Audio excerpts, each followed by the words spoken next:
السلام عليكم ورحمة الله وبركاته أعزائي مشاهدي اون تايم سبورتس في كل مكان وحلقة جديدة من ملعب اون تايم. نبتدي النهارده مع منتخبنا الوطني بوصول صلاح واكتمال عدد المحترفين ومروان حمدي هو بديل مرموش، والامور مع فيتوريا على اكمل وجه هناك. الامور ماشيه بشكل جيد جدا والتنسيق الحقيقه رائع، الاستقبال، التنظيم، كل امور المنتخب ماشيه بشكل رائع جدا، والجميع في انتظار مباراة بلجيكا القادمة. هي مباراة مهمة جدا جدا جدا جدا للجمهور المصري ولينا وللإعلام، لأن احنا نبتدي نخش في مسألة تقييم فيتوريا، تقييم الجهاز الفني، لأن هي مباراة الحقيقة مباراة كبيرة. نروح لزميلنا محمد عراقي ناقدنا الرياضي من الكويت ونعرف أخبار المنتخب إيه. عراقي مساء الخير. مساء الخير يا كابتن سيف، أهلا بيك وأهلا بكل متابعينك. أخبارك يا عراقي؟ كله كويس؟ كله تمام يا كابتن الحمد لله. طمنا على المنتخب، على فيتوريا بعد وصول صلاح، الامور عامله ازاي؟ يعني خلاص القائد جه، يعني طول الوقت كده محمد صلاح طبعا هو يعني ايقونه منتخبنا الوطني. كان في استقبال كبير من ساعه منتخبنا ما وصل الكويت، سواء من جاليه او حتى من الاخوه الكويتيين هنا في الكويت. ولكن النهارده بقى يمكن ده تجلى بشكل كبير في وصول محمد صلاح. يمكن وصل النهارده الساعه 5، وسط طبعا اهتمام جماهيري واعلامي كبير جدا جدا، سواء من وسائل الاعلام الكويتيه او من وسائل الاعلام طبعا اكيد المصريه. محمد صلاح وصل تقريبا الساعه 5، ويعني حرص طبعا على التقاط الصور التذكاريه مع بعض الجماهير اللي كانت متواجده في المطار مستنياه. النهارده كان عدد كبير جدا من الجمهور من المصريين متواجدين في المطار لاستقبال محمد صلاح. فوجئ كمان بعد ما وصل المطار والناس كانت في استقباله، اول ما راح كمان فندق الاقامه الناس برضو كانوا في استقباله، والناس مجموعه ثانيه كانت في استقباله. وحرص طبعا محمد صلاح ان هو يكون متواجد في تمرين النهارده. يمكن لسه برضو يعني النهارده التمرين الفريق خاض التمرين بتاعه، محمد صلاح كان متواجد برضو. وكمان مش محمد صلاح بس، مصطفى محمد كمان وصل النهارده الساعه 7 لمعسكر المنتخب كمان في الكويت. برضو الراجل تم استقباله بشكل كبير جدا جدا من جانب جماهير المصريه. في يمكن محاضره اتعملت في وجود محمد صلاح. محمد صلاح يمكن برضو حرص ان هو يقعد مع اللعيبه ويتكلم معاهم ووضح لهم اهميه المباراه. هي مباراه وديه وكل حاجه، ولكن زي ما حضرتك قلت يا كابتن سيف هي تحدي كبير سواء لفيتوريا، في تحدي كبير جدا، اول تحدي كبير ليه قدام منتخب يعني المصنف رقم 2 على العالم. محمد صلاح يمكن وصل ده واكد ان المباراه فعلا هتكون مباراه صعبه. هي ليها طابع ودي، ولكن المنتخب البلجيكي مش هيكون واخدها بالشكل ده، لان هو طبعا بيستعد طبعا للمشاركه في كاس العالم. فلازم ان احنا نحافظ على اسم مصر، ولازم يعني طول الوقت نكون بنلعب بمنتهى القوه كانها مباراه رسميه، وده اللعيبه كانت متفاهماه.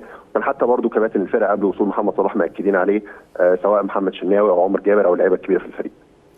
انا شايف ان في براندنج كبير معمول للمباراه في الكويت. انا شايف الاتوبيس، وشايف امبارح برضو كان مراد بيقول لي ان في عدد كتير من اللي يفض في الشوارع امور اعلانيه تخص المباراه. يعني تقريبا هنا احنا ما بنمشيش في اي مكان في الكويت يا كابتن سيف الا لما بيكون في سواء اعلان او الدور او على الاتوبيسات او حتى الاعلانات اللي هي المتعلقه في كل الاماكن العامه هنا في الكويت. مش اهتمام عادي، اهتمام كبير جدا جدا. حتى الاخوه الكويتيين يعني ممكن يكون المباراه بعيده عنها شويه، بعيده عنهم شويه، ان هم مش يعني منتخب مصر مش هيلاعب الكويت. الكويت يعني بلد مش طرف في المباراه، ولكن الاخوه الكويتيين في اهتمام كبير جدا جدا بالمباراه. وعايز اقول لك انت هنا في الكويت يا كابتن سيف زي بالظبط لما تكون في مصر. يعني اعداد المصريين هنا زي ما حضرتك عارف اعداد كبيره جدا جدا، طول الوقت اهتمام كبير، طول الوقت تركيز على المباراه. يعني معظم الوقت طبعا ممنوع طبعا. يمكن فيتوريا معسكر عامل سكنه عسكريه طبعا، وكابتن محمد غرابه عاملين يعني سكنه عسكريه هنا في المعسكر. ولكن الجماهير المصريه طول الوقت حريصه ان هي تكون متواجده، حتى بس ان هي تكون بتطمن بس على الفريق في رحيله او انتقاله لملعب التدريب وعودته لفندق المباراه. النهارده يمكن يعني برضو الحاجات برضو يعني كل بقى الحاجه الخاصه بالتنظيم المباراه طبعا مع زوريدا عطار طبعا المدير التنفيذي والشركه طبعا المنظمه للمباراه. ولكن لا فعلا يا كابتن زي ما حضرتك بتقول يمكن في اهتمام كبير جدا جدا هنا بالمباراه، براندنج في كل مكان في انحاء الكويت. هل مع فيتوريا من السهل التوقع بتشكيل المباراه؟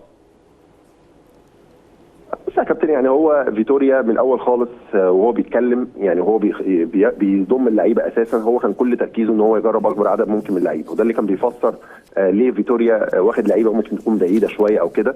وفي لعيبه كانت متالقه بشكل كبير ما خدهاش، لان الراجل حابب ان هو يقف على مستوى عدد كبير جدا من اللعيبه اللي كان شافها قبل كده قال خلاص انا شفتها، وفي الاول وفي الاخر هو معسكر ودي. ولكن لما ندخل في الجد او لما خلاص المنتخب هيقترب موعد المباراه، هتلاقي فيتوريا مركز اكتر على عدد من اللعيبه اللي هو الاساسيين اللي بيثق فيهم، واللعيبه اللي هم المفروض يعني طوال الفتره اللي فاتت كلنا عارفينهم. اكيد المجموعه المحترفه هتكون متواجده. طبعا في بقى غيابات للاصابه، غيابات اضطراريه. النهارده خلاص للاسف طبعا غياب عمر مرموش للاصابه، بس الحمد لله طبعا احنا عندنا في مكانه تريزيجيه. ولكن يمكن فيتوريا بيعتمد اكتر على عمر مرموش كابتن سيف كمهاجم مش كطرف، وده حدث حتى في البديل اللي هو وفره، او لما قال ان هو عايز بديل جاب مروان حمدي. ويمكن حضرتك لو تفتكر كنت في مداخله معاك في الراديو وقلت لك يمكن انا شايف ان اقرب لعيب، مش عارف تفتكر ولا لا، قلت لك اقرب لعيب لفيتوريا ممكن يكون متواجد، لا يعني اللي هو اكتر على واحد لعيب عليه علامه استفهام في الاستبعاد كان مروان حمدي، وان هو اقرب لعيب. وبالفعل اول ما تم او تاكد استبعاد عمر مرموش تم استدعاء مروان حمدي. بس يعني العناصر الاساسيه اكيد صلاح ان شاء الله هيكون متواجد، تريزيجيه، النني طبعا، طارق حامد، احمد حجازي، علي جابر طبعا في ظل طبعا اصابه الونش، محمد شناوي طبعا الحارس الاساسي بتاع منتخبنا الوطني، اكرم توفيق في مركز يمين، وعمر جابر طبعا في منافسه كبيره مع عمر جابر. ولكن العناصر الاساسيين كلهم معروفين، او يعني احنا لو جينا النهارده اتكلمنا مع اي حد في الشارع وتشكيله منتخب الوطني اكيد هيكون عارفها اللعيبه الاساسيين بتوعنا. طب هناك اقاويل ان ممكن فيتوريا يكون ميال لعمر جابر، وانا توقعاتي ان هو يبقى اكرم، ما اعرفش الصح ايه.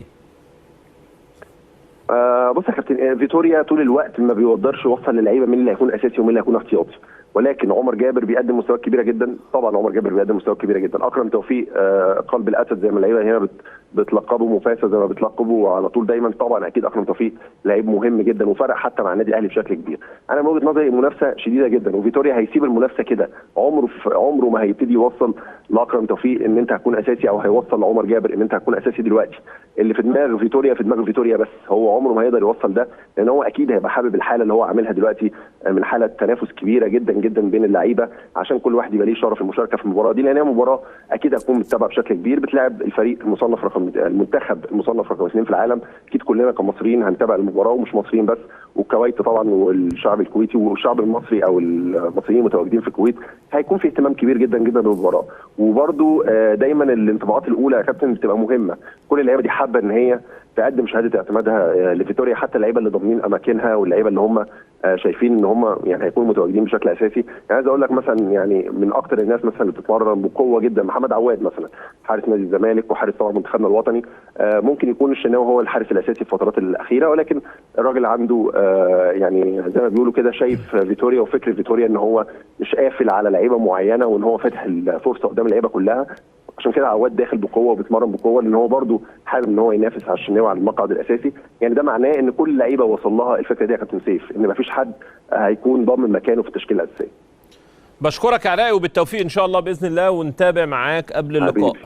اشكرك شكرا جزيلا زميلنا محمد رائي منسق المنتخب الوطني، اتمنى له ان شاء الله باذن الله كل التوفيق هو ومنتخبنا الوطني وكل اللاعبين.